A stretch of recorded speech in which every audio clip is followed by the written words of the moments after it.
So very good morning. आज अपन इस lecture में स्टार्ट करने वाले हैं जो आपका सर्कुलेटरी सिस्टम है, इसको क्या करने वाले हैं, आप स्टार्ट करने वाले हैं ब्लड सर्कुलेशन सिस्टम। आप सबको पता है कि अपनी बायोलॉजी की क्या चल रही है, सीरीज चल रही है साइंस के अंदर। उसके अंदर से अपन ने सबसे पहले जो आपका डाइजेस्टिव सिस्टम है, उस डाइजेस्टिव सिस्टम को अपन ने क्या कर लिया है, कंप्लीट कर लिया है। अब अपना जो सेकेंड चैप्टर है इसके अंदर वो आ जाता है सर्कुलेटरी सिस्टम, जिसको अपन क्या करेंगे, डिस्कस करेंगे। इसका आज अपना कौन सा है, फर्स्ट लेक्चर ये रहने वाला है। तो चलिए बात करते हैं आखिरकार सर्कुलेटरी सिस्टम क्या होता है। देखिए नाम से ही पता चल रहा है सर्कुलेशन। सर्कुलेशन का मतलब हो गया कि यहाँ पे कोई चीज होगी वो सर्कल के रूप में क्या करेगी, मूव करेगी। कोई भी चीज होगी वो सर्कल के रूप में घूमती रहेगी, इसीलिए तो इसका नाम क्या है, सर्कुलेटरी सिस्टम। और वो सर्कल के रूप में क्या चीज घूमेगी, तो सीधी सी बात है वो आपका क्या होता है, ब्लड होता है, जो क्या होता है सर्कल के रूप में घूमता रहता है। उसी ये ब्लड कैसे घूमता है, इसके अंदर कौन कौन से ऑर्गन हेल्प करते हैं, ये सारी की सारी चीजें हैं वो अपन किसमें पढ़ लेते हैं, सर्कुलेटरी सिस्टम में पढ़ लेते हैं। चलिए बात करते हैं सर्कुलेशन सिस्टम की। सर्कुलेटरी सिस्टम की बात करें तो जो सर्कुलेटरी सिस्टम होता है, ये जो आपका कंप्लीट जो आपकी एनिमल बॉडी होती है, इसके लिए सबसे इंपॉर्टेंट सिस्टम होता है जो आपका सर्कुलेटरी सिस्टम होता है। अब क्वेश्चन कहां से आ सकता है, क्वेश्चन आ सकता है कि जो आपका सर्कुलेटरी सिस्टम है, बोले तो जो ब्लड का सर्कुलेशन है एंड जो आपका हार्ट है, ये कैसे ब्लड के पास जाता है, कि मतलब ब्लड होता है वो कैसे हार्ट के पास में जाता है, हार्ट से वापस पंप होता है, ऑर्गन्स के पास जाता है। इन सारी चीजों की जो स्टडी है वो स्टडी सबसे पहले किसने की थी, तो याद रखना विलियम हार्वे नामक वैज्ञानिक थे। इन्होंने 1628 के अंदर सबसे पहले इसकी क्या की थी, स्टडी की थी। तो वेरी इंपॉर्टेंट पॉइंट है, इसको आप क्या लगा लीजिए, स्टार्ट लगा लीजिएगा।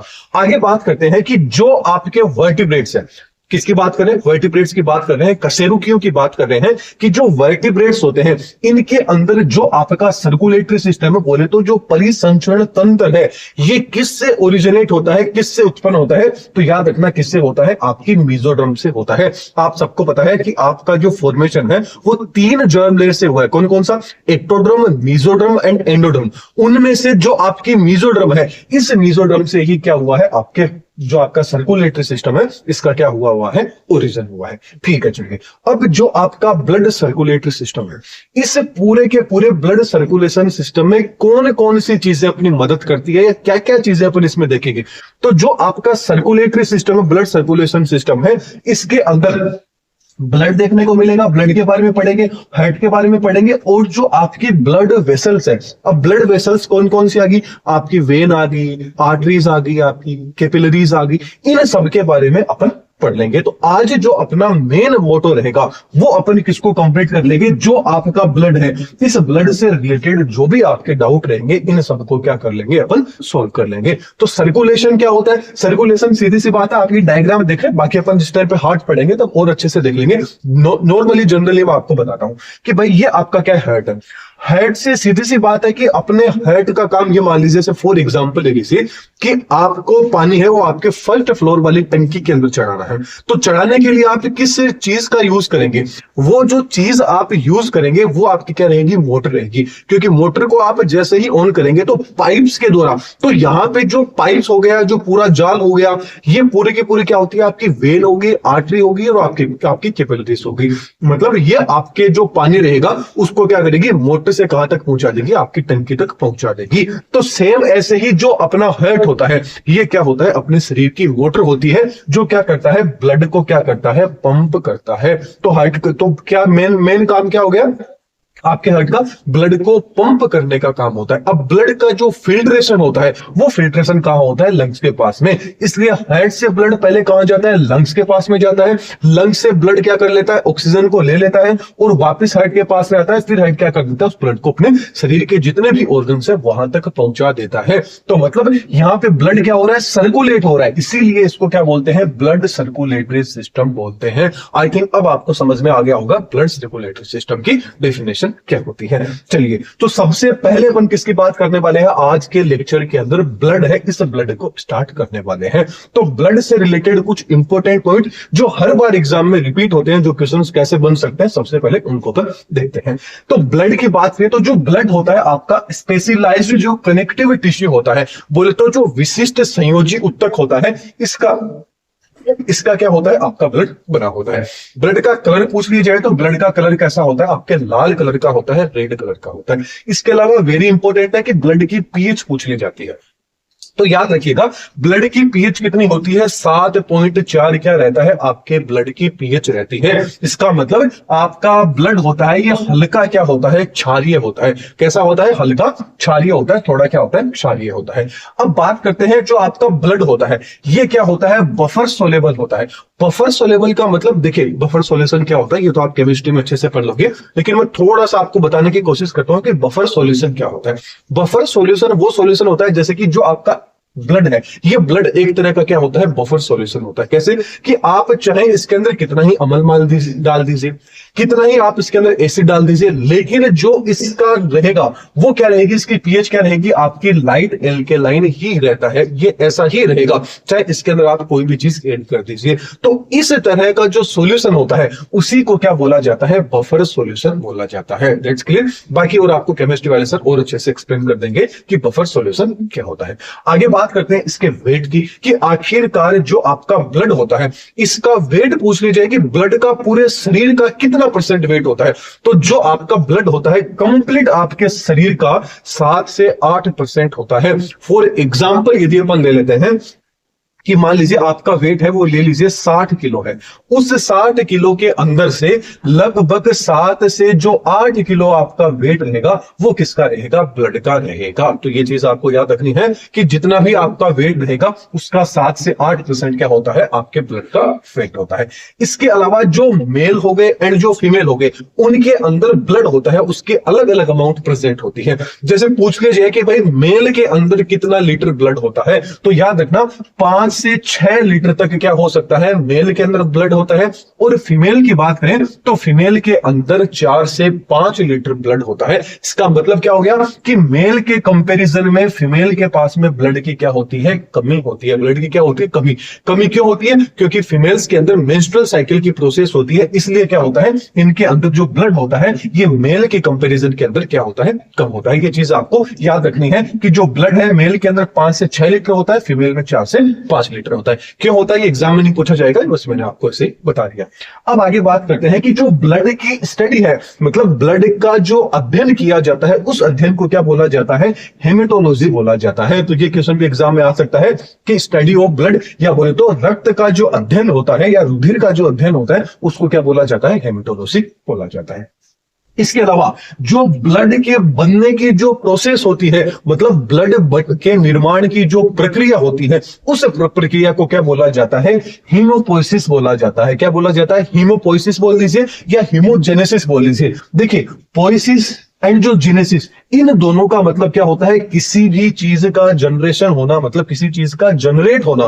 पोइसिस का मतलब भी जनरेट होना है और जेनेसिस का भी मतलब किसी चीज का जनरेट होना है। अब किसका हो रहा है, हीम का हो रहा है। हीम मतलब किसका हो रहा है, ब्लड का यहां पर क्या हो रहा है, रक्त का यहां पर, रुधिर का क्या है, यहां पर फॉर्मेशन हो रहा है, निर्माण हो रहा है, इसलिए इनको क्या बोला जाता है, हीमेटोपोइसिस या आपका हीमियोजेनेसिस बोला जाता है। अब जो ब्लड की जो कंप्लीट जो फॉर्मेशन है, आखिरकार ब्लड का निर्माण कहां होता है पूछ लिया जाए तो याद रखना कहां होता है, जो आपकी बोन मैरो होती है, बोले तो जो आपकी अस्थि मज्जा होती है वहां पर क्या होता है, ब्लड का फॉर्मेशन होता है। वेरी इंपॉर्टेंट पॉइंट है, पूरी की पूरी स्लाइड काफी इंपॉर्टेंट है, इसके अंदर से क्वेश्चन आपके एग्जाम में आ सकता है।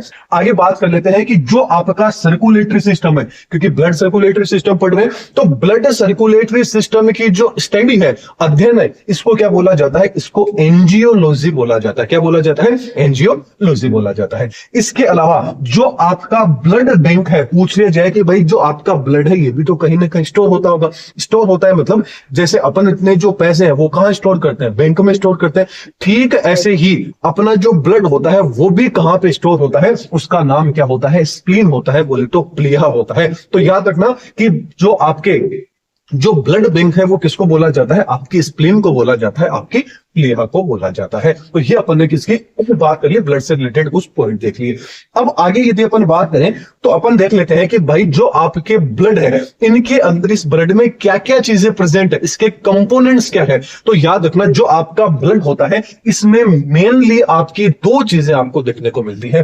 पहली तो आपको उस ब्लड में देखने को मिलेगी प्लाज्मा, और दूसरी चीज देखने को मिलेंगे कुछ आपको एलिमेंट्स देखने को मिलेंगे। तो वो एलिमेंट्स कौन से हैं या प्लाज्मा क्या होती है। तो ओवरऑल यदि अपन बात करें आपके ब्लड क्या होता है, इसके अंदर दो चीजें क्या होती है, प्रेजेंट होती है। लेकिन जो आपका पूरा का पूरा ब्लड रहेगा उसके अंदर जो प्लाज्मा रहेगा, इस प्लाज्मा का योगदान कितना होता है, कंप्लीट ब्लड का जो 55% जो आपका पार्ट होता है वो कौन होता है, आपकी प्लाज्मा होती है। इसके अलावा जो प्लाज्मा है इसको क्या बोला जाता है, मैट्रिक्स ऑफ द ब्लड बोला जाता है। तो पूछ लिया जाए कि मैट्रिक्स ऑफ द ब्लड किसको कहा जाता है, तो याद रखना मैट्रिक्स ऑफ द ब्लड किसको कहा जाता है, आपकी प्लाज्मा को कहा जाता है। अब ये जो प्लाज्मा है इसका सिक्रेशन कैसे कौन करता है, तो याद रखना लीवर के द्वारा प्लाज्मा का क्या किया जाता है, सिक्रेशन किया जाता है। वेरी इंपॉर्टेंट पॉइंट है, याद रखिएगा। इसके अलावा जो प्लाज्मा है ये कैसी होती है, तो याद रखना ये कैसी होती है, थोड़ी सी हल्की कैसी होती है, पीले कलर की होती है। अब सीधी बात है लीवर के अंदर हो रही है, तो जस्ट पीछे अपन ने लीवर की बात की थी कि लीवर में दो पिगमेंट होते हैं, उनमें से एक पिगमेंट ऐसा होता है जिसके कारण क्या होता है, पीला रंग रिस्पॉन्सिबल होता है। तो वो चीज आप मेरे को कमेंट बॉक्स में बताएंगे कि भाई जो यहां पर प्लाज्मा है इसका पीला रंग कौन से पिगमेंट के कारण होता है, क्योंकि लीवर से रिलेटेड है। लीवर को जस्ट अपन अभी प्रीवियस लेक्चर में बात करके आए हैं। चलिए नेक्स्ट बात करते हैं, कमेंट में जरूर बताइएगा, ऐसे नहीं कि आप इग्नोर कर दो कि चलो कोई बात नहीं, कमेंट में जरूर बताना है। आगे बात करते हैं कि फॉर्म जो आपका एलिमेंट्स होते हैं क्या ना, इसके अलावा प्लाज्मा के अलावा एलिमेंट्स कितने प्रेजेंट होते हैं या कौन कौन से होते हैं। तो देखिए पूरे ब्लड में प्लाज्मा कितना परसेंट कॉन्ट्रीब्यूट करता है, 55%। तो बच गया कितना, 45। तो 45% जो आपके ये फॉर्म्ड एलिमेंट होते हैं वो एलिमेंट आपके तीन तरह के होते हैं। कौन कौन सी, आपकी आरबीसी आ गई, डब्ल्यूबीसी आ गई, एंड आपकी कौन सी आ जाती है, प्लेटलेट्स आ जाती है। रेड ब्लड कार्पल्स आ जाती है, एंड व्हाइट ब्लड कार्पल्स या व्हाइट ब्लड सेल्स होगी, एंड ये आपकी क्या आ जाती है, प्लेटलेट्स हो जाती है। तो चलिए अब आगे एक थोड़ा सा पॉइंट है वो आपको याद रखना है। यदि आपसे पूछ लिया जाए कि भाई जो आपका ब्लड है इस ब्लड में से आप क्या चीज निकाल दोगे तो आपको प्लाज्मा मिलेगा। तो याद रखना ये देखिए ब्लड है, प्लाज्मा प्लस फॉर्म एलिमेंट्स, मतलब फॉर्म एलिमेंट में कौन से आगे, आरबीसी, डब्ल्यूबीसी, प्लेटलेट। यदि आप ब्लड के अंदर से आरबीसी, डब्ल्यूबीसी, प्लेटलेट्स इनको बाहर निकाल देते हैं तो जो चीज बचती है वो आपकी क्या बच जाती है, प्लाज्मा बच जाती है। तो ये चीज आपको याद रखनी है। इसके अलावा अब ये पूछ लिया जाए कि भाई जो आपका प्लाज्मा है, अब क्या बच गया, प्लाज्मा बच गया, तो अब बताइए सीरम क्या होगा। तो याद रखना ये जो प्लाज्मा है ये प्लाज्मा हो गया, एंड इसके अलावा जो आपके फाइब्रिनोजन हो गए यानी जो फाइबर्स हो गए उनको भी यदि अपन ब्लड में से निकाल देंगे तो जो लास्ट में बचेगा वो क्या होता है, सीरम होता है।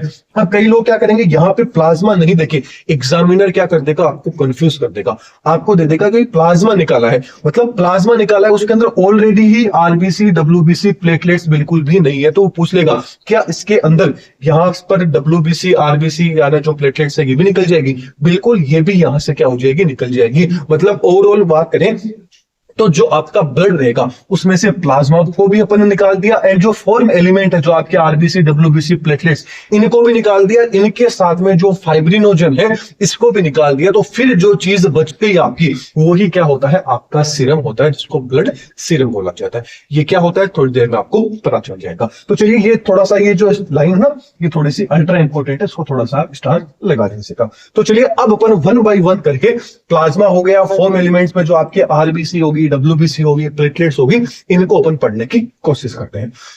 तो चलिए सबसे पहले स्टार्ट करते हैं अपन प्लाज्मा से। ब्लड अपना चल रहा है, ब्लड के ही जो कंपोनेंट है, क्योंकि ब्लड किन चीजों से मिलकर बना है, इन दो चीजों से मिलकर बना है। तो अपन सबसे पहले प्लाज्मा की बात करेंगे, उसके बाद में जो फॉर्म एलिमेंट में जो आपकी आरबीसी, डब्ल्यूबीसी, प्लेटलेट्स है इनको देखेंगे। चलिए सबसे पहले प्लाज्मा की बात करते हैं। तो जो आपका प्लाज्मा होता है ये क्या होता है, ब्लड का मैट्रिक्स होता है। बोले तो ब्लड के मैट्रिक्स को क्या बोला जाता है, प्लाज्मा बोला जाता है। एंड यहां पर जो आपका प्लाज्मा हल्का थोड़ा सा कैसा होता है, पीले कलर का होता है। वो किसके लिए होता है, मैंने आपको पूछा था कमेंट सेक्शन में बताने के लिए, आपने नहीं बताया, कोई बात नहीं। ये किसके लिए होता है, जो आपका बिलिरुबिन होता है, उस बिलिरुबिन के कारण क्या होता है, यहां पे पीला कलर होता है, क्योंकि बिलिरुबिन ही होता है ये पीले कलर के लिए रिस्पॉन्सिबल होता है। तो अब चलिए हम आपको फिर से बताते हैं कि एक चीज और होती है कि इसके अंदर बिलिरुबिन के अलावा भी एक चीज होती है जो हरे रंग के लिए रिस्पॉन्सिबल होती है, वो आप मेरे को कमेंट बॉक्स में बता दीजिएगा। चलिए बात करते हैं जो आपका प्लाज्मा है। इस प्लाज्मा में आपको तीन चीजें देखने को मिलेंगी। प्लाज्मा के अंदर भी तीन चीजें प्रेजेंट होती है। कौन कौन सी होती है उसको बात करते हैं। प्लाज्मा में तीन चीज में से पहला तो होगा आपका वाटर, उसके बाद में होंगे उसमें कुछ प्रोटीन्स, एंड इसके अलावा कुछ अदर जो आपके सब्सटेंस होंगे वो भी इसके अंदर प्रेजेंट हो सकते हैं। अब जो आपका प्लाज्मा था ये कितना था, कंप्लीट ब्लड का कितना था, 55% पार्ट था। अब इस 55% का भी जो आपका 90 से 92% होता है, ये क्या होता है, वाटर होता है। 6 से 8% तक क्या होता है, प्रोटीन वाला होता है। एंड जो अदर वाले चीज हो गए वो 1 से 2% तक हो सकता है। अब जो आपके प्रोटीन है, ये प्रोटीन भी क्या होते हैं, 4 तरह के प्रोटीन आपके ब्लड में देखने को मिल जाते हैं। वो 4 तरह के प्रोटीन कौन से होंगे उनकी अपन बात करते हैं। पहला आ जाता है आपका एल्बुमिन, दूसरा आ जाता है ग्लोबुलिन, तीसरा आ जाता है फाइब्रिनोजन ले लीजिए या प्रोथ्रोम्बिन ले लीजिए, एंड आपका चौथा कौन सा आ जाता है, हिपेरिन आ जाता है। ये 4 तरह के प्रोटीन क्या होते हैं, प्लाज्मा के अंदर प्रेजेंट होते हैं। तो चलिए इन चारों तरह के जो प्रोटीन है इनको अपन देखने की कोशिश करते हैं कि प्रोटीन आखिरकार क्या होते हैं। तो सबसे पहले आपका कौन सा आ जाता है, एल्ब्यूमिन आ जाता है। तो एल्ब्यूमिन की बात करें तो ये कंप्लीट आपका कितना रहेगा, 4% जो एरिया रहेगा वो आपका एल्ब्यूमिन कवर करेगा। ये जो एल्ब्यूमिन है इसका निर्माण कहां होता है, बोले तो ये सिंथेसिस कहां होता है, इसका संश्लेषण कहां होता है, प्रोडक्शन का मतलब ये उत्पाद कहां होता है, कहां पर बनता है। तो याद रखना एल्ब्यूमिन है ये अपने लीवर के अंदर बनता है। और इसका मदद ये किस चीज में हेल्प करता है, तो ये जो ऑस्मेटिक प्रेशर हो गया, ये जो ऑस्मेटिक जो आपका बैलेंस हो गया, उसके अंदर क्या होता है, एल्बुमिन का काफी ज्यादा इंपॉर्टेंट रोल रहता है। आपने मुर्गी का अंडा देखा होगा, उसमें जो येलो येलो कलर के पीले पीले कलर का होता है, मतलब जो उसकी व्हाइट जो कवरिंग होती है वो कवरिंग क्या होती है, आपकी एल्बुमिन वाली होती है। आगे बात करते हैं ग्लोबुलिन। तो जो आपका ग्लोबुलिन होता है इसका भी प्रोडक्शन एंड जो सिंथेसिस है वो लीवर एंड जो आपके लिम्फोइड ऑर्गन होते हैं इनके द्वारा किया जाता है। एंड जो आपका ग्लोबुलिन होता है ये क्या करता है, जो आपके बैक्टीरियाज हो गए, जो आपके वायरस हो गए एंड कोई अदर टॉक्सिक सब्सटेंस हो गए, इनको क्या करता है, हटाने का काम करता है। यदि अपने ब्लड में ये चीजें आ गई तो वहां ब्लड में उनको मारने का काम करता है। एक तरह से बोले तो ये अपने शरीर का क्या है, डिफेंस मैकेनिज्म वाला सिस्टम है। मतलब कौन सा है, ये डिफेंस मैकेनिज्म अपने शरीर को देता है। सीधी सी बात है कि एस-400 ये अपना क्या रहता है, जैसे अभी अपन ने देखा था कि जो युद्ध हुआ था उसके अंदर एस-400 ने कितनी बड़ी भूमिका निभाई थी। तो वो एस-400 यहां पर अपने शरीर के अंदर कौन होता है, जो आपका ग्लोबुलिन प्रोटीन है, ये वो वहां पे थोड़ा सा क्या कर देता है, योगदान कर देता है। चलिए आगे बात करते हैं। तो जो आपका, अब सीधी सी बात है, मैंने क्या बताया कि भाई ये किस में यूज हो रहा है, डिफेंस मैकेनिज्म में यूज हो रहा है। मतलब यहां पर किसी न किसी तरह की जो एंटीबॉडीज रहेगी उन एंटीबॉडीज का भी फॉर्मेशन होता है, क्योंकि डिफेंस मैकेनिज्म में तो एंटीबॉडी ही क्या करती है, उस चीज को किल करती है, उस चीज को हटाती है, न्यूट्रलाइज करती है। तो सीधी सी बात है कि यहां पर जो आपकी एंटीबॉडी के रूप में जो आपके इम्यूनोग्लोबुलिन रहते हैं, अब ये जो आपके इम्यूनोग्लोबुलिन होते हैं ना, जो आपका आईजी होता है, ये इम्यूनोग्लोबुलिन टोटल 5 तरह की होती है। कौन कौन सी, आपकी इम्यूनोग्लोबुलिन जी हो गया, ए होगी, आपकी एम होगी, डी होगी, एंड आपकी कौन सी होगी, आईसीई होगी। इनका क्या रोल रहता है, क्या नहीं रहता है, जिस टाइम पे इम्यूनोलॉजी पढ़ेंगे, ये थोड़ा सा आपके सिलेबस में है तो इसको अपन आगे देख लेंगे। तो ये अपन ने किसकी बात कर ली, आपकी ग्लोबुलिन जो आपका प्रोटीन है इसकी बात कर ली। तो 2 प्रोटीन अपन ने बात कर ली। तीसरे प्रोटीन की बात करें तो वो आपका कौन सा था, फाइब्रिनोजन एंड जो आपका प्रोथ्रोम्बिन था। ये आपके पूरे जो आपका आपके प्लाज्मा में जो प्रोटीन होता है उसका 0.3% तक का ये पार्ट होता है, और इसका भी प्रोडक्शन कहां पे होता है, लीवर द्वारा होता है। और ये लार्जेस्ट आपकी क्या होती है, प्लाज्मा प्रोटीन होती है। लार्जेस्ट का मतलब साइज के अंदर ये क्या होती है, थोड़ी बड़ी होती है। एंड इनका मेन मकसद क्या होता है, ब्लड क्लॉटिंग के अंदर ये काफी ज्यादा क्या करती है, इंपॉर्टेंट रोल प्ले करती है। लेकिन दुख की बात यह है कि ये क्या होती है, इनएक्टिव फॉर्म के अंदर अपने शरीर में पड़ी रहती है। जिस टाइम पे जरूरत पड़ती है तो इनको क्या दिया जाता है, सिग्नल दिया जाता है कि भाई अब आपके जागने का क्या हो चुका है, समय हो गया। उस टाइम पे ये जग जाती है और जग के क्या करती है, आपकी जो ब्लड क्लॉटिंग है उसके अंदर हेल्प करती है। जो ब्लड क्लॉटिंग क्या होती है थोड़ी देर में ये भी आपको पता चल जाएगा। चलिए अब नेक्स्ट आपका कौन सा था, हिपेरिन था। हिपेरिन की बात करें तो जो ब्लड होता है, ये ब्लड देखिए, अभी आप सबको पता है मैं भी खड़ा हूं, आप भी बैठ के एग्जाम से वीडियो देख रहे हैं, तो आपके शरीर के अंदर हार्ट अपना काम कर रहा है, ब्लड को पंप कर रहा है। तो ब्लड इजीली फ्लो हो रहा है ना, किसी भी प्रकार की कोई भी दिक्कत नहीं आ रही है, ब्लड इजीली फ्लो हो रहा है। वो ब्लड का अच्छे से फ्लो होने में यहाँ पे किसका योगदान रह रहा है, हिपेरिन का रह रहा है। ये हिपेरिन क्या होता है, ब्लड को एक जगह रुकने नहीं देता है, बोले तो स्टॉप नहीं होने देता है, एक जगह रुकने नहीं देता, कहीं कंटिन्यू ब्लड क्या होता है, बहता रहता है, बहता रहता है। तो यहां पर हिपेरिन का बस यही काम रहता है कि ये ब्लड को क्या है, जमने से रोकता है, बोले तो ब्लड को क्लोटिंग होने में मदद करता है, मतलब क्लोट नहीं होने देता है। अब यदि सपोज कीजिए कि ब्लड यदि क्लोट हो गया, यहां का यहीं रुक गया, तो क्या होगा, आगे जो आपका हार्ट होगा ये अच्छे से ब्लड पंप नहीं कर पाएगा, नहीं कर पाएगा। तो वही सीधा सा आप एग्जाम्पल ले लीजिए ना, क्या होता है कि यदि आपने फॉर एग्जांपल ले लीजिए कि ऊपर वाली टंकी थी, वहां पर आपने हाथ लगा दिया किसी चीज से, उसको बंद कर दिया और फिर आपने मोटर चला दी, मतलब वाल आपने बंद कर दिया और मोटर चला दी, और वो प्रेशर मोटर पे इतना आएगा कि थोड़ी देर में मोटर क्या कर देगी, पाइप वगैरह को फाड़ देगी, क्योंकि पानी का प्रेशर वो तो आगे भेज रही है लेकिन पानी कहीं निकल नहीं रहा है, तो क्या होगी, वो पाइप को फाड़ देगी। तो सेम टू सेम वही चीज होती है, यदि हिपेरिन नहीं होता तो अपने शरीर के अंदर ब्लड एक जगह रुक जाता तो क्या होता, अपना शरीर, अपना जो हेड था, ये हेड अपने शरीर के नसों को फाड़ देता या खुद ही क्या हो जाता, फेल हो जाता। इसके अलावा कुछ अदर सब्सटेंस होते हैं, ये भी क्या होते हैं, आपके प्लाज्मा में प्रेजेंट होते हैं। फॉर एग्जांपल कौन कौन से होते हैं, तो जो आपके आयंस आ गए, आयंस के अंदर जो आपका Na+ आ गया, Ca आपका +2 आ गया, आपका यहाँ पर कार्बोनेट आ गया, इसके अलावा आपका कैल्शियम आ गया, मैग्नीशियम आ गया, कुछ साल्ट हो गए, कुछ गैसेस होगी, इसके अलावा जो आपकी ग्लूकोज आ गया, लिपिड हो गया, अमाइनो एसिड हो गया, ये सारी की सारी चीज क्या होती है, आपके जो ब्लड का जो प्लाज्मा होता है इसमें प्रेजेंट होती है। इसके अलावा एक चीज याद रखना, जिस टाइम पे जो प्लाज्मा थेरेपी होती है उस टाइम पे किसका यूज किया जाता है, सीरम का यूज किया जाता है। अभी सीरम क्या था, मैंने अभी भी आपको बताया था ना कि जो आपका प्लाज्मा है एंड जो आपका फाइब्रिनोजन है, इन दोनों को क्या कर दोगे, आप बाहर निकाल दोगे। उस टाइम पे जो चीज बचेगी वो चीज क्या कहलाएगी, आपकी प्लाज्मा आपका क्या कहलाता है, वो सीरम कहलाता है। और इसी सीरम को चढ़ाना क्या कहलाता है, प्लाज्मा थेरेपी कहलाता है। वेरी इंपॉर्टेंट पॉइंट है, इसको आपको याद रखना है। चलिए आगे बात करते हैं। अब आगे बात करें, नेक्स्ट आ जाती है आपकी जो कौन सा था,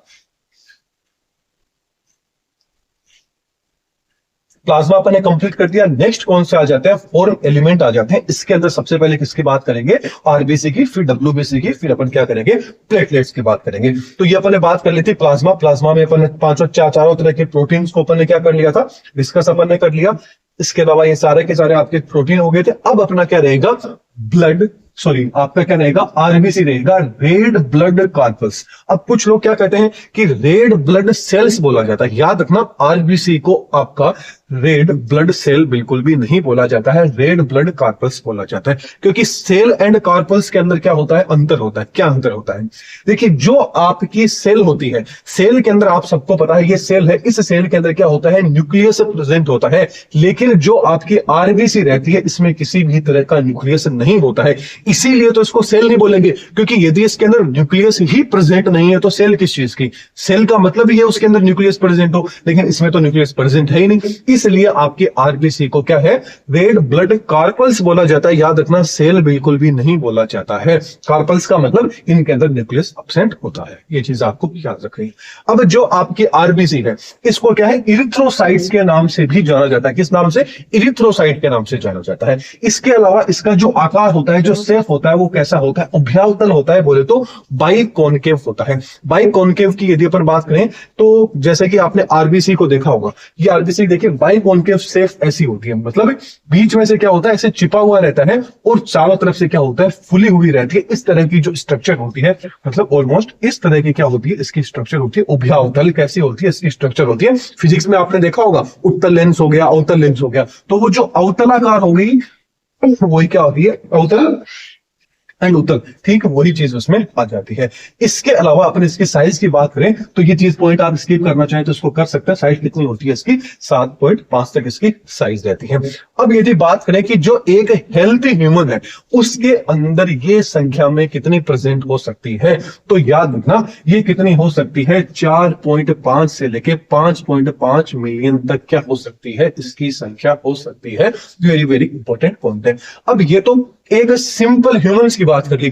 अब ह्यूमन में भी आपको कंफ्यूज करने के लिए बोल दिया जाए कि भाई मेल में कितनी होती है एंड फीमेल में कितनी होती है, तो याद रखना जो आपका 100 ml ब्लड रहेगा उसके अंदर इसकी संख्या कितनी रहेगी 5.5 मिलियन तक इसकी रहेगी। यदि लाख में बात करें तो 50 लाख से 55 लाख तक 100 ml ब्लड में इनकी संख्या हो सकती है। ठीक ऐसे ही फीमेल की बात करें तो फीमेल में सीधी सी बात है मेल की कंपैरिजन में क्या रहेगी कम रहेगी, 4.5 मिलियन तक क्या रहेगी 100 ml ब्लड में इनकी संख्या रहेगी। लाख में बात करें तो 45 लाख से 50 लाख तक क्या हो सकती है नंबर में हो सकती है 100 ml जो आपका ब्लड होता है उसके अंदर ये अपने बात कर ली। तो ये यहां पर थोड़ा सा ये पॉइंट इंपॉर्टेंट है, ये वाला पॉइंट इंपॉर्टेंट है, ये वाला पॉइंट इंपॉर्टेंट यहां पर रहने वाला है। अब अपन थोड़ा सा इसके और एक्स्ट्रा पॉइंट देख लेते हैं जो एग्जाम में ज्यादातर पूछे जाते हैं। यदि अपन आरबीसी की पूछ लिया जाए कि भाई इसका जीवन काल होता है, मतलब इसकी लाइफ स्पेन कितने टाइम तक होता है, कितने दिनों तक ये जिंदा रह सकती है। अब जिंदा ये रहती है कितने 120 दिनों तक ये जिंदा रह सकती है। वेरी वेरी इंपॉर्टेंट पॉइंट है। अब 120 दिन तक ये जिंदा रहती है। अब 121वें दिन क्या हो जाएगी भाई ये मर जाएगी। अब आप में से कुछ बोलोगे कि सर ये तो 120 दिन बाद मिल गई तो संख्या तो कम होनी चाहिए, लेकिन मेरे भाई सोचिए आज 120वां दिन स्टार्ट हुआ है, मतलब पहला दिन है, ये 120 दिन है, तो सोचिए इसके बीच में और भी तो बनी हो गया, कितनी बनती है कितनी खत्म हो जाती है। तो ये चीज आपको याद रखनी, ऐसा नहीं है कि एक बार 121वें दिन मर गई तो ये लो भाई आरबीसी अपने शरीर में कम हो गई, ऐसा बिल्कुल भी नहीं होता है। क्योंकि वो सुना है ना पुराना जाएगा तभी तो नया आएगा, वो यहाँ पे लॉजिक है। तो टोटल कितना होता है इनका लाइफ स्पेन 120 दिन होता है। अब सपोज कीजिए 121वें दिन ये मर गई, तो मर गई तो सीधी सी बात है क्या हो गया वेस्टेज हो गया। अब मतलब जगह ज्यादा, क्योंकि मरी हुई चीज है ऐसी शरीर में तैरती रहेगी तो सीधी सी बात है कि क्या हो जाएगा ये भी अपनी क्या करेगी संख्या, मतलब जो स्पेस होगी उसको घेर लेगी तो ब्लड अच्छे से फ्लो नहीं पाएगा। तो इनको भी ठिकाने लगाया जाता है। तो ठिकाना वहीं लगाते हैं, कहां लगाते हैं ठिकाना, कोई भी इंसान वगैरह कुछ भी मर जाता है तो उसको क्या करते हैं उसका स्वाहा कर देते हैं। कहां ले जाते हैं उसको कब्रिस्तान ले जाया जाता है, शमशान घाट ले जाया जाता है। तो ठीक ऐसे ही जो आरबीसी होता है इसका ग्रेवयार्ड बोले तो कब्रिस्तान या इसका जो शमशान घाट होता है वो कौन होता है स्प्लीन होती है। कौन होती है प्लीहा होती है। तो वेरी इंपॉर्टेंट पॉइंट याद रखना है कि ग्रेवयार्ड ऑफ आरबीसी कौन होती है स्प्लीन होती है बोले तो प्लीहा होती है। अब यहां पर प्लीहा का भी दोहरा चरित्र रहता है। दोहरा चरित्र क्या, आगे से कुछ और पीछे से कुछ और। तो ये क्या करती है कि जो मर गई उसको भी ठिकाने लगाती है, इसके अलावा जो जिंदा है उनको स्टोर करके रखना है ब्लड बैंक के रूप में, वो भी क्या करती है ये खुद ही करती है। तो यहां पर स्प्लीन के दो वेरी इंपॉर्टेंट पॉइंट है याद रखना प्लीहा के, कि ग्रेवयार्ड ऑफ आरबीसी भी स्प्लीन को बोला जाता है and blood bank of body है आपका वो भी किसको बोला जाता है स्प्लीन को बोला जाता है। मतलब जहां पर शरीर का जो रक्त बैंक है वो भी आपका प्लीहा है एंड कोशिकाओं का जो कब्रिस्तान है आरबीसी का वो भी आपका कौन सा है आपका प्लीहा होता है। वेरी इंपॉर्टेंट पॉइंट है, ये चीज आपको याद रखनी है। अब एक चीज और याद रखना कि जो एम्ब्रियोनिक जिस टाइम में मतलब एम्ब्रियो का डेवलपमेंट होता है उस टाइम पे जो आपकी आरबीसी है इस आरबीसी का प्रोडक्शन कहां पे होता है, इसका निर्माण कहां पे हो याद रखना। जो भ्रूण अवस्था होती है ना उस टाइम पे निर्माण कहां होता है, तो कहां पे हो सकता है लिवर हो गया, स्प्लीन हो गया, प्लेसेंटा हो गया एंड जो थाइमस ग्लैंड हो गया। यहां इन चार जगहों पे क्या होता है आपकी जो आरबीसी है इनका क्या होता है फॉर्मेशन होता है। अब ये तो अपन ने बात कर ली एम्ब्रियोनिक डेवलपमेंट की। जिस टाइम पे आप अडल्ट हो जाते हो, बड़े हो जाते हो, उस टाइम पे ऐसे नहीं है कि स्प्लीन में भी होगा, आपके लिवर में भी होगा, स्प्लीन में भी होगा, आपके प्लेसेंटा में भी होगा, आपके थाइमस ग्लैंड में भी होगा, क्योंकि प्लेसेंटा तो है ही नहीं। तो उस टाइम पे जो मतलब जो आपकी आरबीसी है, इसका प्रोडक्शन कहां पर होता है? ओनली फॉर जो आपकी रेड बोन मेरो होती है, बोले तो आपकी आरबीएम होती है, उसी के अंदर बनता है। वेरी वेरी इंपॉर्टेंट पॉइंट है, यहीं से क्वेश्चन ज्यादातर होता है, यहीं पे घुमाया जाता है। मेन क्या चीज घुमाई जाएगी कि भाई जो आपकी एम्ब्रियोनिक लाइफ रहेगी, मतलब जिस टाइम पे आप एम्ब्रियो थे, उस टाइम पे कहां पे बनती है, मतलब आरबीसी कहां पर बनती है? तो उस टाइम पे लीवर हो गया, स्प्लीन हो गया, प्लेसेंटा हो गया एंड आपका थाइमस हो गया। वेरी इंपॉर्टेंट पॉइंट है, स्टार लगा लीजिएगा, अच्छे से देखना। लेकिन जिस टाइम पे आप अडल्ट हो गए, जिस टाइम पे आप वयस्क हो गए, उस टाइम पे इसका फॉर्मेशन कहां होगा? तो रेड बोन मेरो जो आपकी रहेगी, आपकी आरबीएम रहेगी, आपकी बोले तो लाल अस्थि मज्जा के अंदर क्या होता है? आपकी आरबीसी का फॉर्मेशन होता है। ये आपकी आरबीसी का क्या होता है? डायग्राम होता है। कैसी होती है? आपकी बाई कौन के होते हैं। चलिए आगे बढ़ते हैं।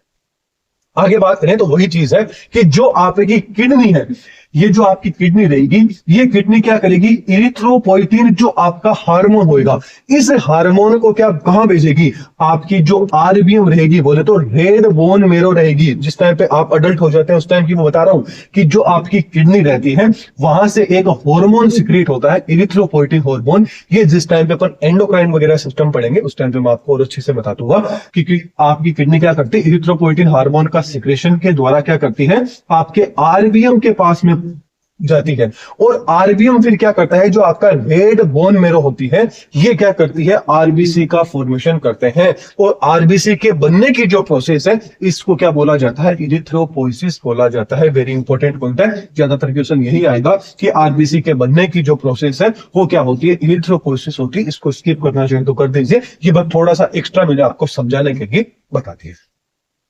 चाहिए। अब अभी कितनी देर से मैं स्प्लीन स्प्लीन बोल रहा हूं, तो आखिरकार ये स्प्लीन क्या है? तो स्प्लीन की बात करें तो जो स्प्लीन का जो आकार होता है वो कैसा होता है? ट्राइएंगुलर होता है, बोले तो त्रिकोणाकार क्या होता है? स्प्लीन का डायग्राम होता है। क्या आपके स्प्लीन का डायग्राम नहीं है? इसके अलावा बात करें तो इसका जो आपका स्प्लीन है, इसको क्या बोला जाता है? ब्लड बैंक के नाम से भी जाना जाता है। शरीर का जो ब्लड बैंक है वो किसको जाना जाता है? स्प्लीन को जाना जाता है। इसके अलावा जो आपकी स्प्लीन रहती है, अभी मैंने बताया ना कि भाई स्प्लीन को क्या बोला जाता है? ब्लड बैंक बोला जाता है। एंड जो आपकी आरबीसी होती है, ये देखिए कुछ इस तरह से, जैसे आपने सिक्का देखा होगा, सिक्के की जैसी होती है। तो यहाँ पे जो स्टोर होती है ना, वो एक के ऊपर एक आरबीसी स्टोर रहती है, कि एक के ऊपर ये आरबीसी होगी, इसके ऊपर दूसरी होगी, इसके ऊपर तीसरी होगी, चौथी होगी, पांचवी होगी। इस तरह से एक के ऊपर क्या होती है? ये स्टोर रहती है। और इस तरह से ये व्यवस्थित हो जाती है, तो ये स्ट्रक्चर जो बनती है, इसको क्या बोला जाता है? रोलेक्स फॉर्मेशन बोला जाता है। वेरी इंपॉर्टेंट पॉइंट है, याद रखिएगा कि जो आपकी प्ली है, जो आपकी स्प्लीन है, इसके अंदर आरबीसी होती है। ये कॉइन के रूप में, सिक्कों के रूप में एक के ऊपर क्या होती है? एक क्या हो जाती है? अरेंज हो जाती है। और ये जो सिक्वेशन बनती है, मतलब जो सीक्वेंस बनती है एक के ऊपर एक अरेंज होने के दौरान, इसी सीक्वेंस को क्या बोला जाता है? रोलेक्स फॉर्मेशन बोला जाता है। ये जो सीक्वेंस बन रही है, इसको क्या बोला जाएगा? रोलेक्स फॉर्मेशन बोला जाता है। वेरी इंपॉर्टेंट पॉइंट है, यहां पे आपको ख्याल रखना है। इसके अलावा जो आपकी आरबीसी रहेगी, इसका जो कब्रिस्तान है वो भी, यानी जो आपका ग्रेवियार्ड है, वो किसको बोला जाता है? ग्रेवियार्ड किसको बोला जाता है? आपकी स्प्लीन को ही बोला जाता है। एंड जो स्प्लीन होते हैं, जो प्लीहा होती है, इसके अंदर अब सीधी सी बात है, क्या स्टोर हो रहा है? आपकी आरबीसी स्टोर हो रही है। तो आरबीसी यानी आपका जो ब्लड स्टोर हो रहा है, तो ब्लड के अंदर आपका क्या प्रेजेंट होता है? आयरन प्रेजेंट होता है। तो अपन ये भी बोल सकते हैं कि ब्लड में क्या होता है? आयरन की मात्रा होती है। तो एक तरह से ये भी बोल सकते हैं कि स्प्लीन के अंदर ही क्या होता है? आपका जो आयरन होता है, वो आयरन क्या होता है? जमा होता है। वेरी इंपॉर्टेंट पॉइंट है, इसको याद रखना है। अब बात करते हैं कि जो आरबीसी है, इस आरबीसी, ये देखिए तीनों के तीनों पॉइंट वेरी इंपॉर्टेंट है, इनको आप स्किप मत कीजिएगा, अच्छे से आप इनको पढ़ लीजिएगा, एग्जाम में आ सकते हैं। जो आपके आरबीसी है, इसके बनने की जो प्रोसेस है, मतलब फॉर्मेशन ऑफ जो आरबीसी है, आरबीसी के बनने की जो प्रोसेस है, इसको क्या बोला जाता है? इरिथ्रोपोइसिस बोला जाता है, या इरिथ्रोजेनेसिस भी बोल सकते हैं। जेनेसिस का मतलब भी बनना होता है, पोइसिस का मतलब भी बनना होता है। तो एग्जामिनर कंफ्यूज करे इससे पहले आप ही उसको कंफ्यूज कर दो कि भाई कंफ्यूज करने की जरूरत नहीं है, क्योंकि हमारे सर ने हमको पहले से बता दिया है कि पोइसिस एंड जेनेसिस, इन दोनों का मतलब एक ही होता है। वो क्या होता है? बनना होता है। इरिथ्रो बन रहा है, इरिथ्रो क्या है आपकी किसको बोला जाता है, आरबीसी का ही दूसरा नाम है। एंड पोएसिस मतलब बन रहा है, जेनेसिस मतलब बन रहा है, क्या बन रहा है, इरिथ्रो बोले तो आरबीसी का फॉर्मेशन हो रहा है। चलिए, अब जो आपकी आरबीसी की संख्या है, मान लीजिए कि आपके शरीर में आरबीसी की संख्या कम होगी, तो आरबीसी की जो संख्या कम होती है उसको क्या बोला जाता है, इरिथ्रोसाइटोपिनिया बोला जाता है। क्या बोला जाता है, इरिथ्रोसाइटोपिनिया। याद रखिएगा, जहां पर भी पीनिया आ जाता है कंप्लीट आपकी बायोलॉजी के अंदर पीनिया वर्ड आ गया, इसका मतलब क्या है, ये पीनिया वर्ड किसको क्यों करता है, किसी भी चीज की कमी के लिए क्या होता है, रिस्पॉन्सिबल होता है, ये जो आपका वर्ड है। अब सीधी सी बात है, किसकी कमी हो रही है, इरिथ्रोसाइट्स की, बोले तो आपके आरबीसी की, बोले तो आपके खून में। तो खून की अंदर यदि कमी हो जाती है किसी भी चीज की, तो उसको क्या बोला जाता है, उस कंडीशन को एनीमिया बोला जाता है। मतलब खून की कमी को किस नाम से जाना जाता है, आपकी एनीमिया के नाम से जाना जाता है। चलिए, अब मान लीजिए ये तो अपन ने बात कर ली कि भाई आरबीसी की यदि शरीर में कमी होगी तब तो क्या हो जाएगा, इरिथ्रोसाइटोपिनिया हो जाएगा। लेकिन याद रखना, अब यही मान लीजिए कि आरबीसी की संख्या है, वो संख्या यदि शरीर में बढ़ गई, अब बढ़ गई तो उसको क्या बोला जाता है, पॉलीसिथीमिया बोला जाता है। क्या बोला जाता है, पॉलीसिथीमिया बोला जाता है। पॉली का मतलब क्या हो गया, ज्यादा हो गया, सिथीमिया आपका बोला जाएगा। तो आरबीसी की संख्या बढ़ने को क्या बोला जाता है, पॉलीसिथीमिया बोला जाता है।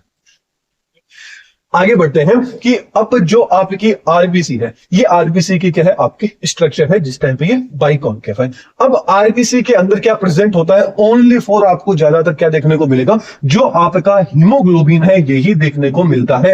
एंड मैंने आपको बताया था, वेरी इंपॉर्टेंट पॉइंट है कि जो आपका न्यूक्लियस हो गया, आपके जितने भी सेल ऑर्गेनल्स है, फॉर एग्जाम्पल आपका एंडोप्लाज्मिक रेटिकुलम आ गया, आपके माइटोकॉन्ड्रिया आ गया, और जितने भी आपके गोल्जी बॉडी आ गया, आपका जो चीजें, जितने भी सेल ऑर्गन्स है, वो सारे के सारे आपके क्या होते हैं, आरबीसी के अंदर अब्सेंट होते हैं। इसीलिए तो इसको क्या बोला जाता है, ब्लड कार्पल्स ही बोला जाता है। यदि इसमें ये न्यूक्लियस प्रेजेंट होता तो इसको क्या बोलते हैं अपन, रेड ब्लड सेल बोलते हैं। ये चीज आपको याद रखना है कि भाई कार्पल्स एंड सेल में आपको कंफ्यूज नहीं होना है।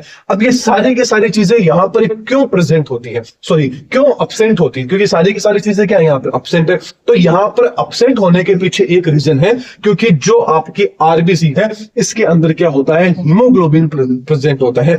और जो हीमोग्लोबिन होता है, इसकी ऑक्सीजन के साथ में जुड़ने की जो कैपेसिटी होती है, क्षमता होती है, एक तरह से बोल लीजिए कि जो हीमोग्लोबिन है इसका पहला प्यार कौन सा होता है, आपकी ऑक्सीजन होती है। कि ऑक्सीजन क्या होती है, इसको काफी अच्छी लगती है, इसलिए ये बाकी सारी दुनियादारी को छोड़ देता है, जितने भी आपकी चीजें, कि मेरे को कुछ भी नहीं चाहिए, मेरे को चाहिए तो ओनली फॉर क्या चाहिए भाई, O2 चाहिए, ऑक्सीजन ही चाहिए, मतलब सिर्फ टू सिर्फ हमको तो ऑक्सीजन से ही प्यार है, बाकी सब लोग कहां जाए, कहीं भी जाए, हमें कोई फर्क नहीं पड़ता।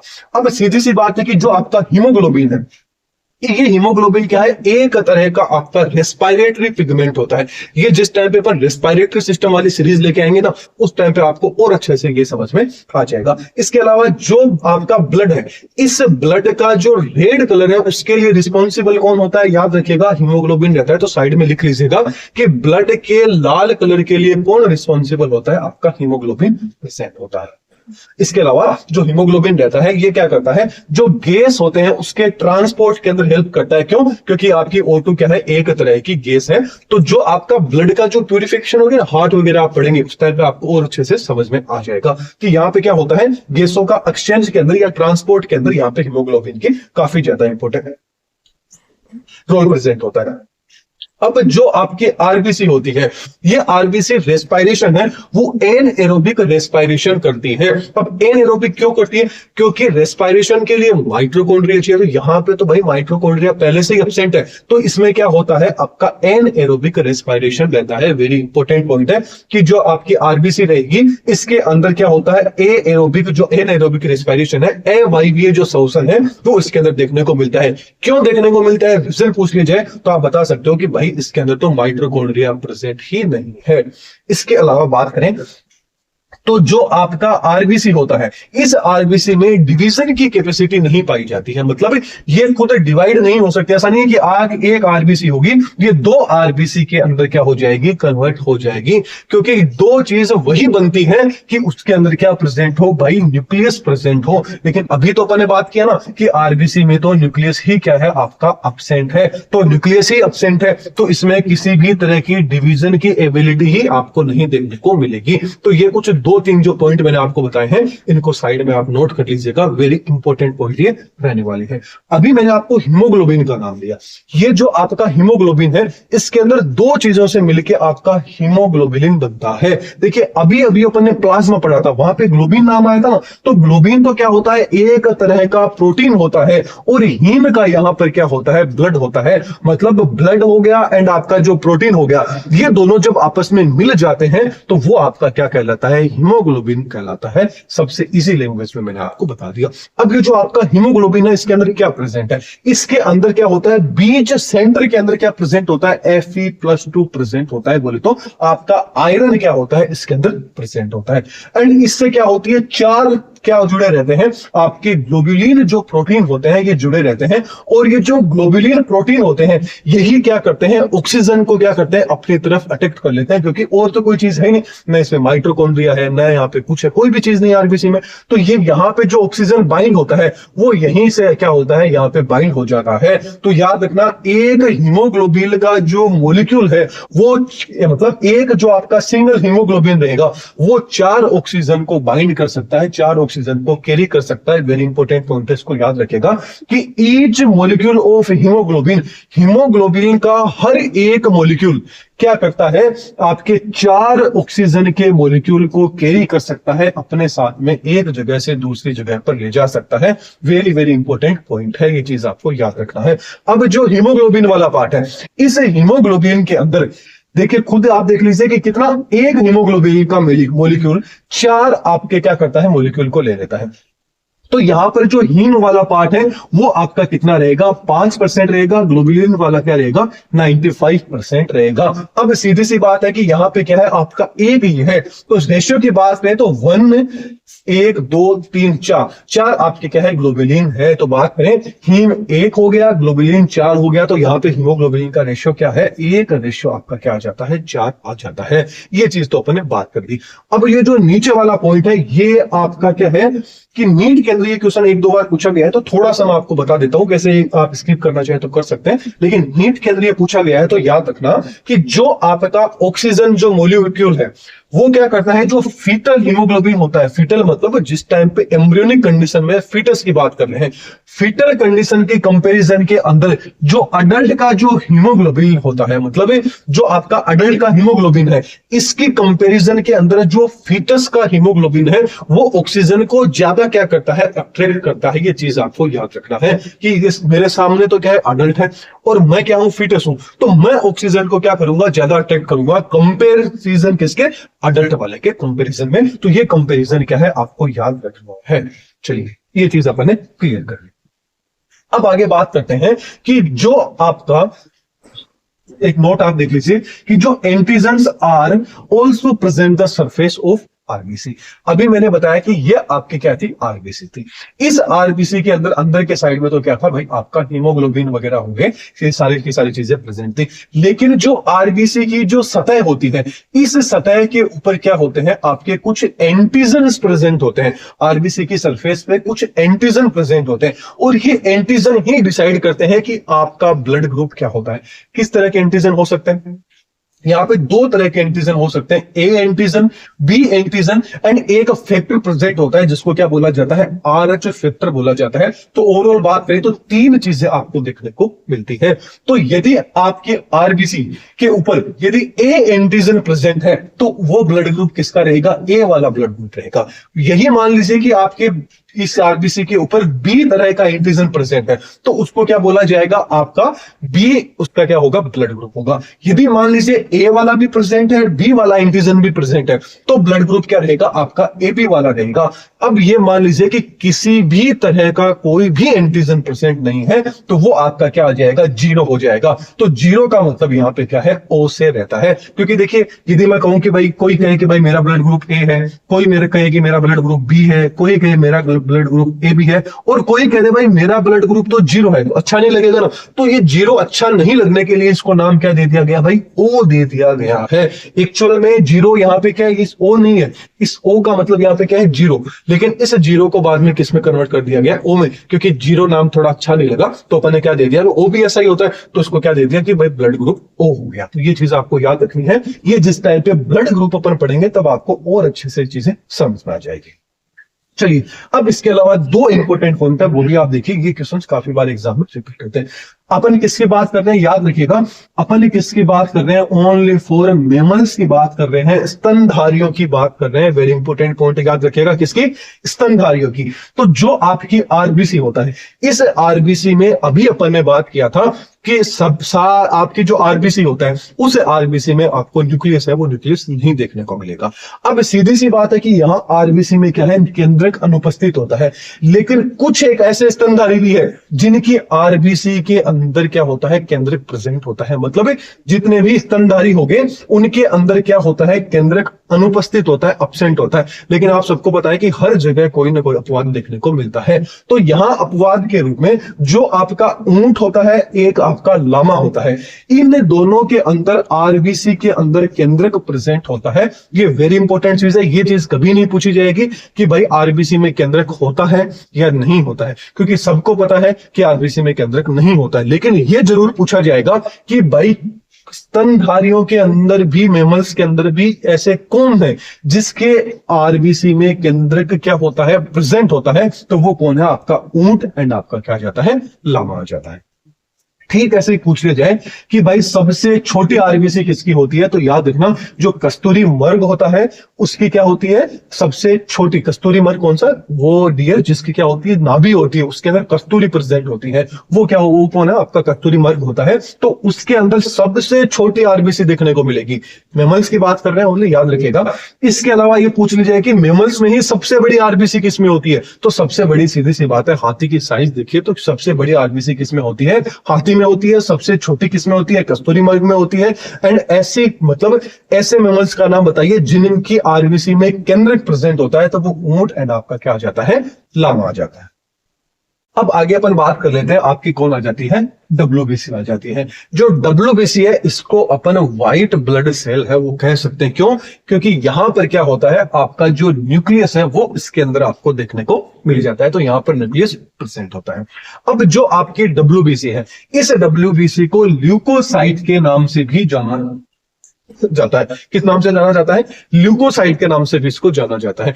और याद रखना जो आपकी डब्ल्यूबीसी है, नाम में ही क्या आ गया, इसका व्हाइट आ गया, मतलब ये आपकी कैसी होती है, कलरलेस होती है, इसमें किसी भी तरह का कलर है वो आपको नहीं देखने को मिलता है। अब डब्ल्यूबीसी की सेफ पूछ ली जाए कि भाई इसकी सेफ कैसी होती है, तो याद रखना डब्ल्यूबीसी कैसी होती है, अमीबोइड सेफ होती है, बोले तो अमीबा के जैसी होती है। अब अमीबा के जैसी, अब आप लोगों को पता है कि भाई अमीबा की कोई भी स्ट्रक्चर नहीं होती है, वो इनरेगुलर होती है, किसी भी तरह की कोई अनियमित संरचना होती है। कभी वो ऐसे बन जाता है, कभी वो ऐसे बन जाएगा, कभी वो ऐसे बन जाएगा। तो ठीक ऐसे ही जो आपकी डब्ल्यूबीसी होती है, इसकी भी कोई फिक्स स्ट्रक्चर नहीं होती है।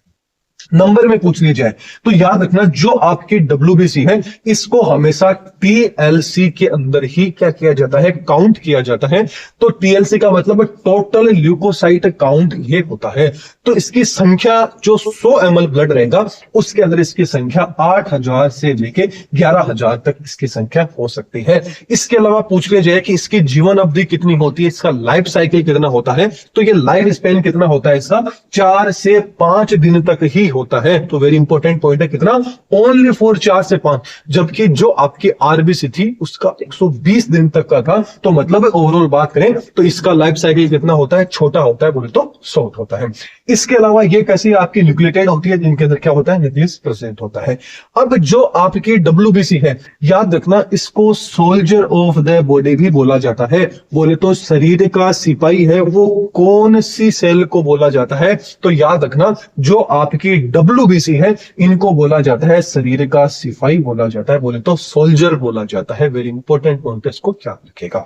अब कुछ आपके सामने 3 पॉइंट लिखे हुए हैं, जैसे अपने आरबीसी में लिखे थे, ठीक ऐसे ही ये भी काफी इंपॉर्टेंट है, इनको याद रखिएगा। आरबीसी के बनने की जो प्रोसेस है इसको क्या बोला जाता है, ल्यूकोपोइसिस बोला जाता है। वही चीज आ गई, ल्यूकोपोइसिस मान लीजिए या ल्यूकोजेनेसिस मान लीजिए। जहां पर भी पोइसिस हो गया, जेनेसिस आ गया, इसका मतलब कोई चीज बन रही है। क्या बन रही है, ल्यूकोसाइट बन रही है। ल्यूकोसाइट मतलब आपकी व्हाइट ब्लड सेल यानी डब्ल्यूसी बन रखा है। इसके अलावा डब्ल्यूबीसी की कमी से यदि कोई चीज हो जाती है, रोग हो जाता है, डिजीज हो जाती है, तो उसको क्या बोला जाता है, उसको ल्यूकोसाइटोपिनिया बोला जाता है। क्या बोला जाता है, ल्यूकोसाइटोपिनिया नाम से इसको जाना जाएगा। इसके अलावा यदि डब्ल्यूबीसी की संख्या में वृद्धि होगी, बढ़ गई, तो इसको क्या जाना जाएगा, ल्यूकोसाइटोसिस बोला जाएगा। अब याद रखना, यदि शरीर के अंदर, वेरी इंपॉर्टेंट पॉइंट है, याद रखना, यदि शरीर के अंदर खून की कमी हो जाती है तब तो क्या हो जाता है, आपको एनीमिया हो जाता है। वो आपकी आरबीसी से रिलेटेड हो गया। ठीक ऐसे ही डब्ल्यूबीसी की यहाँ पे संख्या बढ़ रही है तो आपको क्या हो जाता है भाई, ब्लड कैंसर हो सकता है। वेरी इंपॉर्टेंट पॉइंट है कि कोई चीज की अति बीमारी होती है तो ब्लड कैंसर का एक मेन रीजन क्या होता है कि भाई आपके शरीर में डब्ल्यूबीसी की संख्या यदि बढ़ रही है तो आपको ब्लड कैंसर वो हो सकता है। तो ये वेरी इंपॉर्टेंट पॉइंट है कि डब्ल्यूबीसी की संख्या में वृद्धि को क्या बोला जाता है, ल्यूकोसाइटोसिस बोला जाता है। ल्यूकेमिया से ही रिलेटेड है। ल्यूकेमिया का मतलब क्या होता है, आपको ब्लड कैंसर हो सकता है। ल्यूकोसाइटोसिस मतलब क्या होता है, ल्यूकेमिया हो जाता है। यदि आपको आपके डब्ल्यूबीसी की संख्या बढ़ जाएगी ना तो आपको कौन सी डिजीज हो जाएगी, ल्यूकेमिया हो जाएगी। ल्यूकेमिया मतलब आपको क्या हो चुका है, ब्लड कैंसर हो चुका है। चलिए आगे बात करते हैं। अब जो आपकी डब्ल्यूबीसी होती है, ये डब्ल्यूबीसी आपकी दो तरह की हो सकती है। वेरी इंपॉर्टेंट पॉइंट है, इसको आपको याद रखना है। दो तरह की कौन सी, एक डब्ल्यूबीसी, क्योंकि जो आपकी डब्ल्यूबीसी होता है ना, इसको व्हाइट ब्लड सेल्स भी बोलते हैं और व्हाइट ब्लड कार्पल्स नाम से भी जाना जाता है। कार्पल्स का मतलब क्या हो जाएगा कि भाई कार्पल्स का मतलब इनकी सेल में न्यूक्लियस क्या है, आपका अब्सेंट है, प्रेजेंट है ही नहीं। एंड सेल है उस टाइम पे क्या है, इनमें क्या है भाई, न्यूक्लियस आपका प्रेजेंट है। अब ये जो आपकी डब्ल्यूबीसी होती है, ये क्या होती है, दो आपके तरह की होती है। दो तरह की हो सकती है। कौन सी, एक तो हो सकती है आपकी ग्रेन्युलोसाइट, एक आपकी क्या हो सकती है, एक ग्रेन्युलोसाइट। ग्रेन्युलोसाइट का मतलब क्या हो गया कि इनके अंदर क्या होगा, जो साइटोप्लाज्म होगा उसमें क्या होंगे, ग्रेन्यूल्स प्रेजेंट होंगे।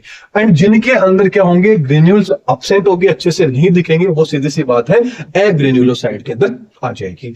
इनका फॉर्मेशन भी बोन मैरो में होता है एंड इनका भी फॉर्मेशन या जो प्रोडक्शन है वो बोन मैरो में होता है। लेकिन मेन ये चीज आपसे कोई भी नहीं पूछेगा। मेन जो चीज पूछी जाएगी वो ये पूछी जाएगी, इन दोनों को स्किप करना चाहें तो कर सकते हैं, वो समझाने के रूप में मैंने बताया कि इसको आपको ग्रेन्युलोसाइट और उसको ग्रेन्युलोसाइट क्यों बोला जाता है। मेन जो चीज पूछी जाएगी वो ये है कि भाई जो ग्रेन्युलोसाइट है उसके अंदर, मतलब एक तरह से इसके अंदर कौन कौन सी आपकी डब्ल्यूबीसी आती है, किस तरह की आती है। तो इसके अंदर जो आपकी एसिडोफिल्स आ गई एंड जो आपकी इयोसिनोफिल आ गई, ये दोनों के दोनों नाम एकदम एक ही है। एसिडोफिल एंड इयोसिनोफिल एक ही नाम है। एसिडोफिल आ गई आपकी, या आपकी जो बोले इयोसिनोफिल आ सकी, आपकी बेसोफिल्स आ गई एंड आपकी न्यूट्रोफिल आ गई। मतलब इनके अंदर क्या होंगे, ग्रेन्यूल्स क्या होंगे, प्रेजेंट होंगे। जबकि एग्रेन्युलोसाइट के अंदर कौन आ जाती है, आपकी मोनोसाइट आ जाती है एंड आपकी कौन सी आ जाती है, लिम्फोसाइट आ जाती है। अब इन चारों को आपको याद रखना है कि भाई जो आपकी डब्ल्यूबीसी होती है ये आपकी कितने तरह की हो सकती है, 5 तरह की हो सकती है। इन पांचों नामों को याद रखने की एक ट्रिक है, नेवर ईट बनाना लाइक मंकी, कि भाई जो आपका बंदर है उसके जैसे केले खाना बंद करो। यहां पर ये जो नेवर में जो एन आ गया, इस एन का मतलब किससे हो जाता है, आपकी न्यूट्रोफिल से हो जाता है। यहां पर ये जो ई आ गया, इस ई का मतलब इयोसिनोफिल से हो जाता है।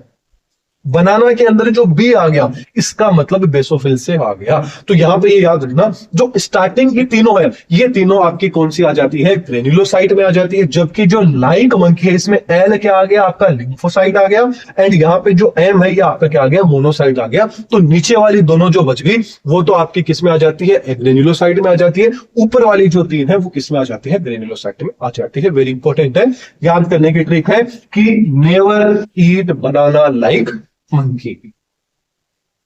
चलिए आगे बात करते हैं, थोड़ा सा इनके बारे में पढ़ लेते हैं। जो इंपॉर्टेंट पॉइंट है वो आपके सामने लिखे हुए हैं, वो समझने की कोशिश करते हैं। सबसे पहले अपन लेके चलते हैं एसिडोफिल। यहां पर जो मेन चीज है वो मेन चीज आपको याद रखनी है, ये तीनों के तीनों डायग्राम। आपकी एनसीईआरटी के अंदर भी ये तीनों के दोनों डायग्राम दिए हुए हैं कि थोड़े से अलग से आपको बस समझाने के अकॉर्डिंग ही अलग बनाए हुए हैं। बाकी जो एक्चुअल डायग्राम है वो मैं उसकी फोटो लेना भूल गया, तो कोशिश करूंगा जो अगला लेक्चर रहेगा उसके अंदर मैं आपको उसकी फोटो दिखा दूंगा, या फिर अभी मैं क्या करूंगा कि स्क्रीनशॉट होगा वो स्क्रीनशॉट अपलोड कर दूंगा कि भाई जो तीनों की तीनों कुछ इस तरह की होती है, उनके नाम भी आपको दिखाई दे जाएंगे। तो चलिए सबसे पहले बात करते हैं आपके एसिडोफिल की। एसिडोफिल की बात करें तो जो आपका एसिडोफिल है ये किससे होती है, जो इयोसिन है, मतलब है जो आपकी अम्लीय इयोसिन है, मतलब एसिडिक जो आपकी डाई रहेगी वो कौन सी, इयोसिन, उससे क्या हो सकते हैं, स्ट्रेन हो सकते हैं। मतलब इससे क्या की मतलब है जो आपकी एसिडोफिल्स है ना, यहां से राखी एसिडोफिल मतलब एसिड से रिलेटेड हो गया, तो ये आपके इयोसिन से क्या हो सकते हैं, अभिरंजित हो सकते हैं, बोले तो डाई हो सकते, स्ट्रेन हो सकते हैं।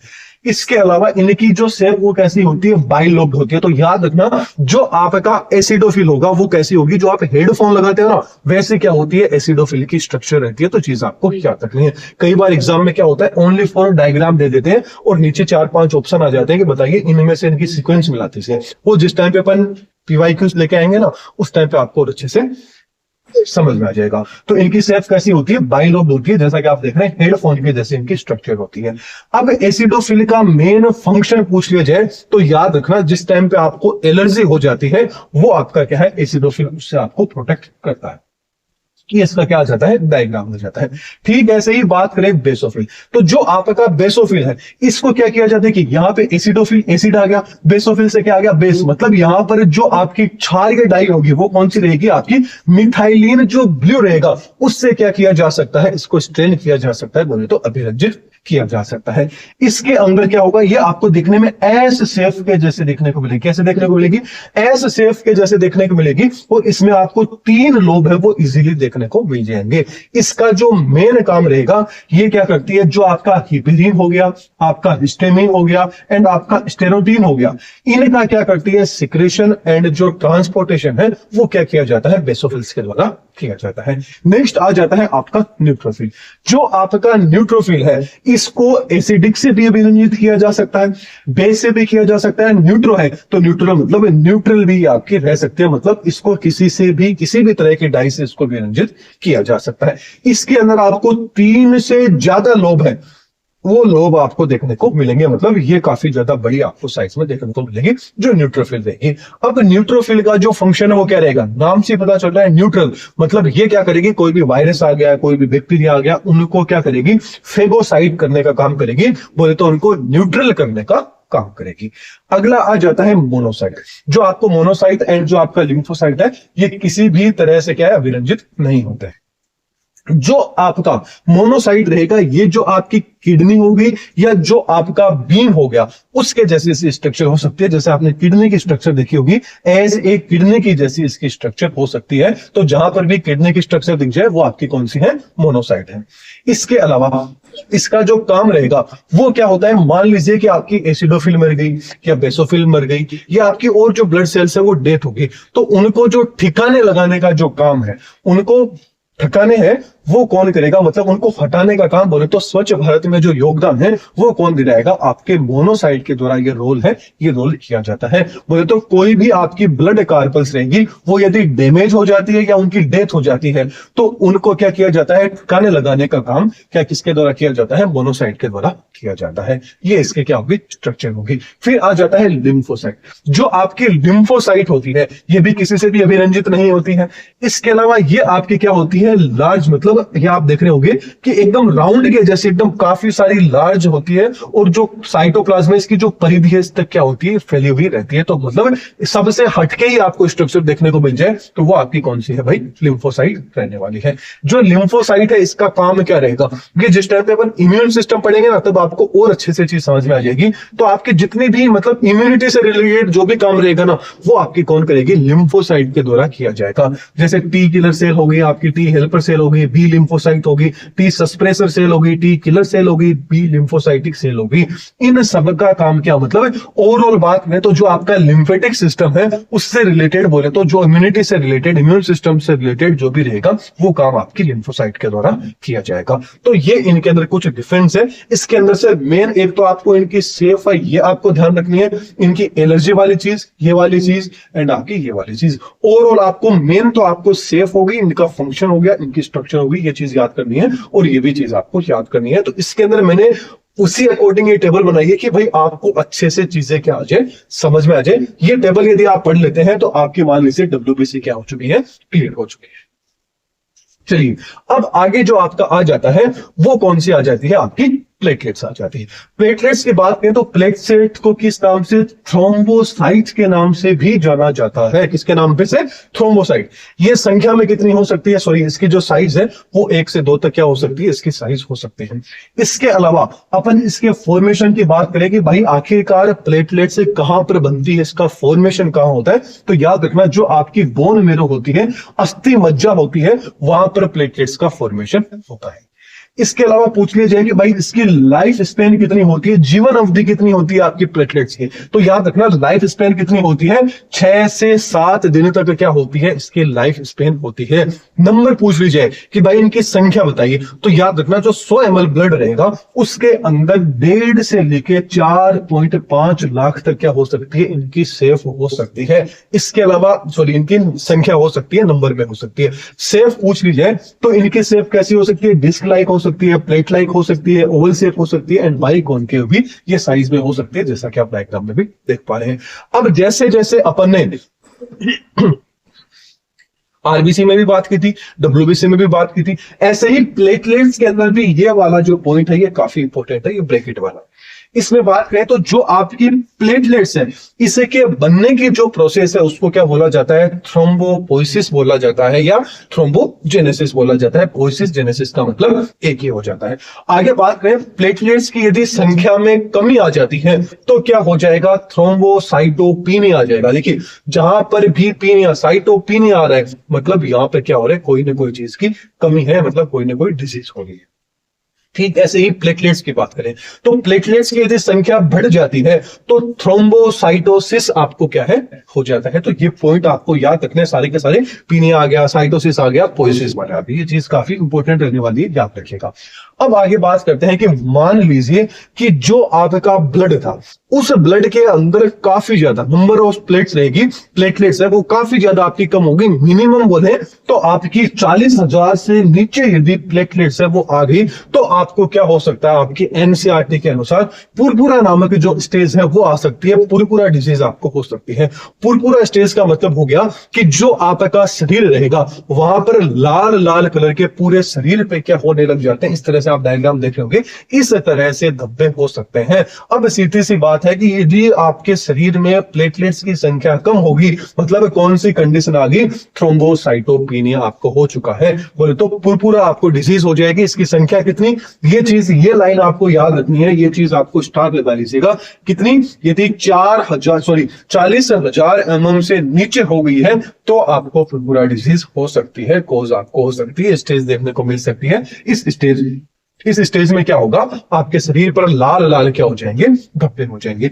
अब क्या होता है, जो आपकी प्लेटलेट्स होता है इस प्लेटलेट्स का एक ही मेन फंक्शन होता है, वो क्या होता है, ये ब्लड क्लॉटिंग के अंदर मतलब रुधिर को जमाने के अंदर क्या करती है, काफी ज्यादा इंपॉर्टेंट रोल है, वो रोल क्या किया जाता है, प्ले किया जाता है।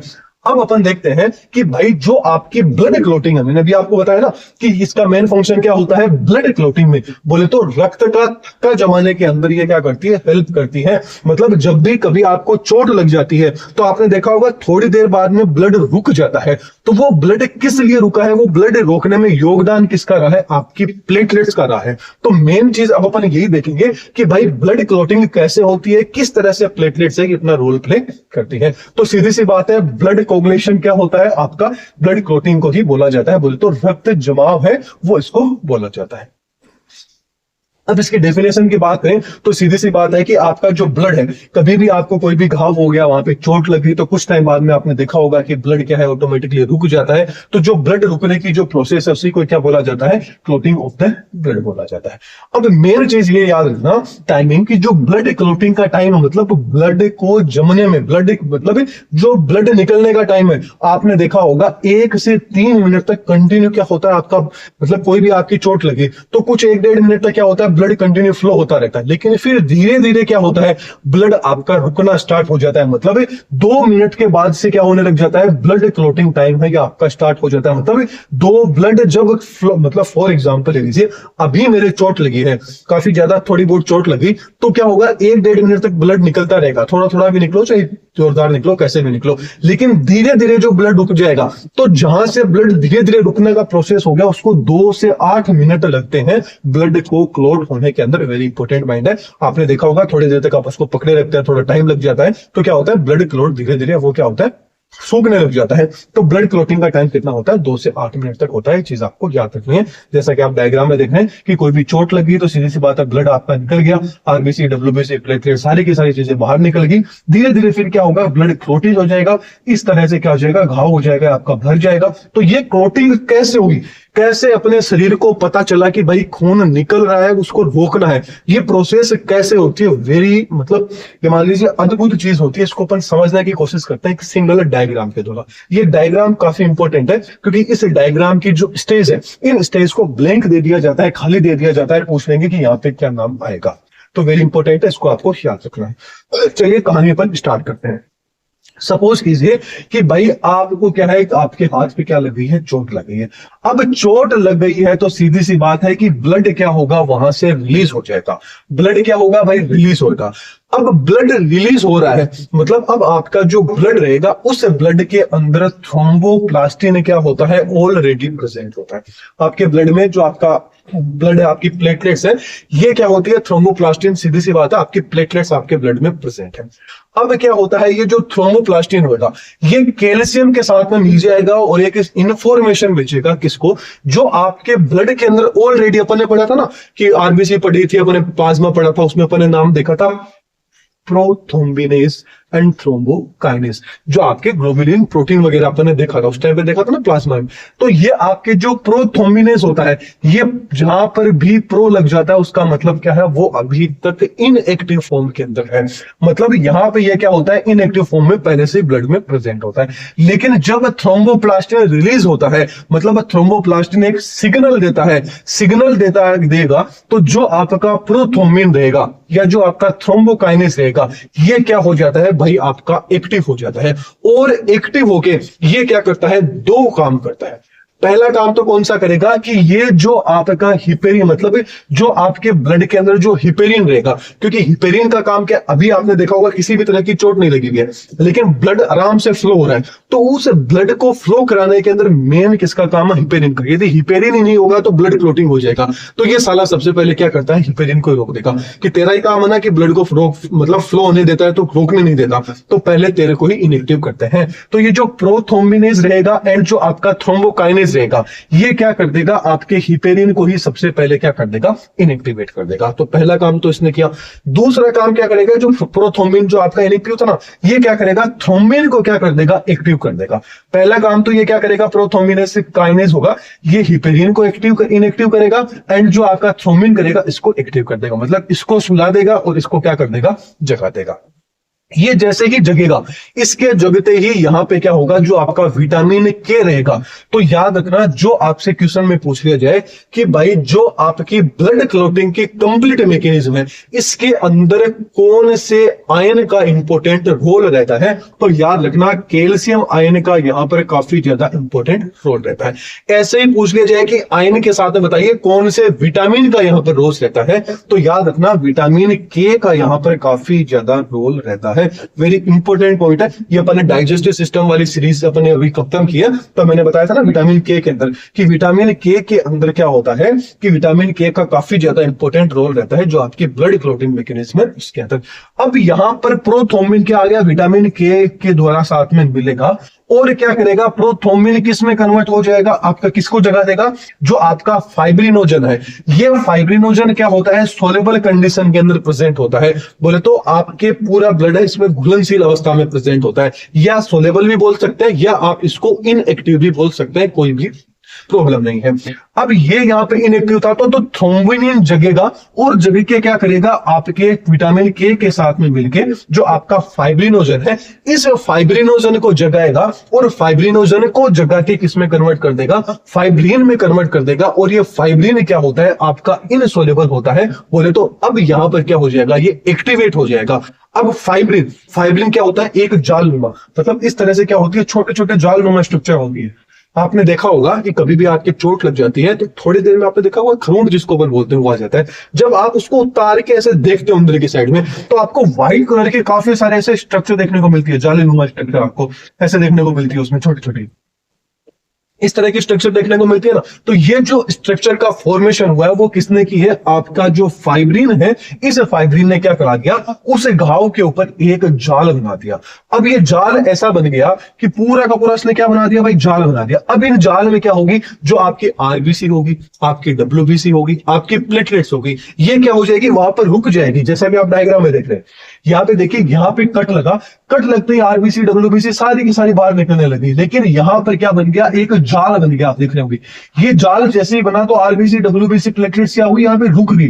किसने रोका, फाइब्रिन ने यहाँ पे क्या कर दिया, जाल बना दिया, एक पतला सा नेट बना दिया। जैसे फॉर एग्जांपल की बात तो आप लोग चाय पीने के सारे शौकीन, चाय जिस टाइम पे आप बनाते हो उस टाइम पे चाय के अंदर क्या क्या डालते हो, चीनी भी डाल देते हो, आप चाय पत्ती भी डालते हो, इलायची उसके अंदर डालते हो, सारी चीज डाल देते हो।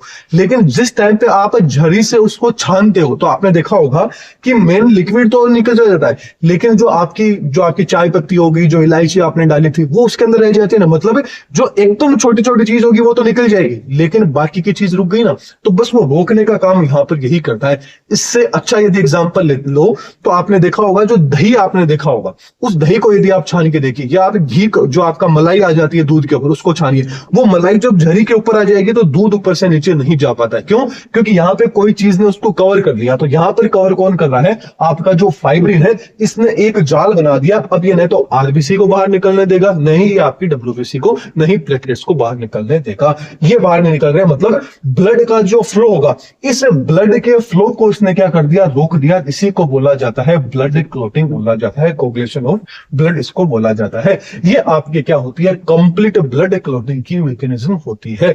इसमें कोई भी डाउट है तो आप मेरे को कमेंट सेक्शन में पूछ सकते हैं। तो आज के लेक्चर में अपन इतना ही देखेंगे, मतलब जो आपका ब्लड से रिलेटेड जितना भी पोर्शन है, इस पोर्शन को अपन ने कंप्लीट कर दिया है।